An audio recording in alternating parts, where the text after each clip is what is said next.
Hello friends, আজকে আমরা আরও কিছু অ্যাডভান্সড ওয়ার্ড শিখব উদাহরণের মাধ্যমে। চলুন দেখি। প্রথমে দেখি ট্রান্সেন্ডেন্স। এটি নাউন, যার বাংলা অর্থ সীমা অতিক্রম বা ঊর্ধ্বগতি বা উচ্চতর অবস্থা। আরও সহজভাবে বুঝার জন্য নিচে কিছু উদাহরণ দেওয়া হলো। তারপর দেখব ট্রান্সেন্ডেন্ট। এটি অ্যাডজেক্টিভ, যার বাংলা অর্থ অতুলনীয়, সীমার বাইরে বা ঊর্ধ্বে। তারপর শব্দ ট্রান্সেন্ড।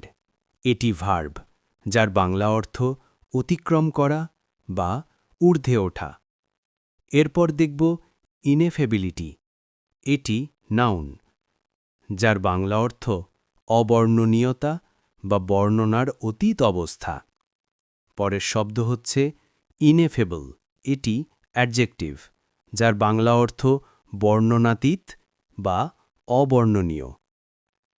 এখন দেখব মেলানকলি। এটি নাউন, যার বাংলা অর্থ বিষণ্ণতা বা দুঃখ ভারাক্রান্ত মন।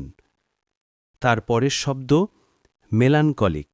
এটি অ্যাডজেক্টিভ, যার বাংলা অর্থ বিষণ্ণ বা দুঃখ ভারাক্রান্ত। এরপর দেখব কনান্ড্রাম। এটি নাউন, যার বাংলা অর্থ জটিল সমস্যা বা ধাঁধা। তারপর শব্দ হচ্ছে পারপ্লেক্সিং। এটি অ্যাডজেক্টিভ, যার বাংলা অর্থ বিভ্রান্তিকর, জটিল বা দিশাহীন করা।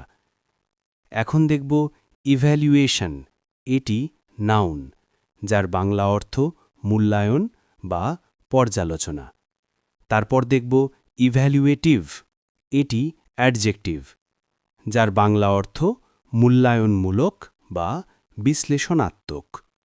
সবশেষে দেখব ইভ্যালুয়েট। এটি ভার্ব, যার বাংলা অর্থ মূল্যায়ন করা বা বিশ্লেষণ করা।